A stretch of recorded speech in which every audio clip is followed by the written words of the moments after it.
Hello बच्चों, क्या हाल चाल। तो कैसे हो आप लोग। तो बच्चों, आ चुके हैं हम अपने एक और नए प्रश्न के साथ। तो यहाँ पे प्रश्न क्या है हमारे पास, सूर्य का ऊर्जा स्रोत क्या है।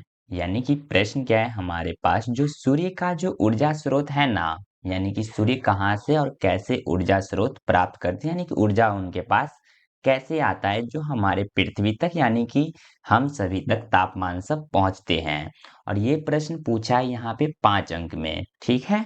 तो आइए अब इस प्रश्न का आसान सा उत्तर देखते हैं, और वो भी आसान से शब्दों में। तो इसका उत्तर हो जाएगा, सूर्य की ऊर्जा का मुख्य स्रोत नाभिकीय संलयन यानी कि न्यूक्लियर फ्यूजन प्रक्रिया है।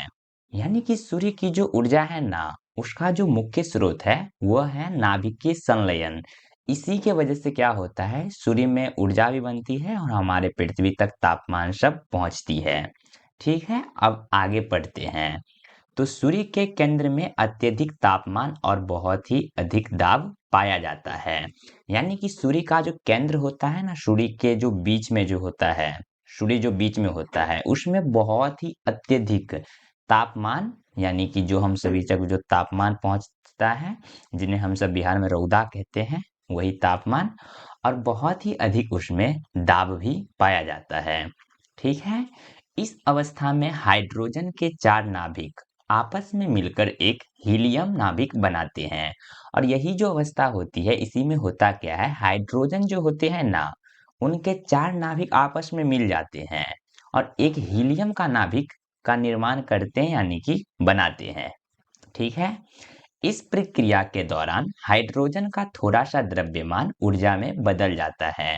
और ये जब ये प्रक्रिया होता है तो क्या होता है, इसी प्रक्रिया के दौरान हाइड्रोजन जो होता है ना, उसका ही थोड़ा सा द्रव्यमान ऊर्जा में बदल जाता है, जो हम सभी तक पृथ्वी पर पहुंचता है ये तापमान के रूप में। ठीक है, अब हम आगे देखते हैं, पीटीओ लिखा है तो आगे देखते हैं।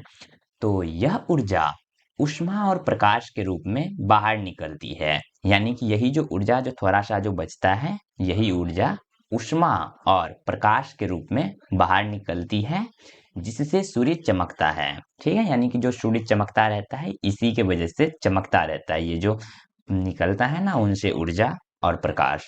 ठीक है।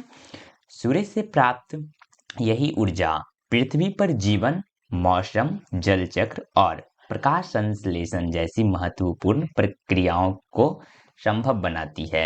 यानी कि सूर्य से जो यही सब जो प्रकाश ऊर्जा जो निकलती है ना, जो ऊर्जा हम सभी को प्राप्त होती है, उन्हीं से हम सभी के जो पृथ्वी पर जो हम सभी का जीवन जो है, मौसम जो है, यानी कि मौसम जो बदलता रहता है ये सब, जल चक्र जो है ये सब, और जो प्रकाश संश्लेषण जो पेड़ पौधे करते हैं, ये सभी जितने भी महत्वपूर्ण क्रिया है ना, वे सभी संभव बनती है ये सूर्य से जो प्रकाश यानी ऊष्मा आता है हमारे पृथ्वी तक, उन्हीं से। इसलिए कहा जाता है कि नाभिकीय संलयन ही सूर्य की अपार ऊर्जा का वास्तविक स्रोत है। यानी कि आप सब सुनते भी होंगे या फिर सुन लीजिए आज, कि इसलिए कहा जाता है कि नाभिकीय संलयन जो है ना, नाभिकीय संलयन, विखंडन अलग हो जाता है, संलयन अलग है। ठीक है, तो नाभिकीय संलयन ही सूर्य की अपार ऊर्जा का वास्तविक स्रोत है। ठीक है। तो अब उम्मीद करते हैं आप सभी को ये जो 5 मार्क्स का जो क्वेश्चन था ये वाला, इस क्वेश्चन का आंसर आप सभी को अच्छे से क्लियर हो गया होगा। आप सभी से अपने नोटबुक में नोट करके और फिर आपको रिवीजन उसको बार बार कीजिएगा, जरूर याद हो जाएगा।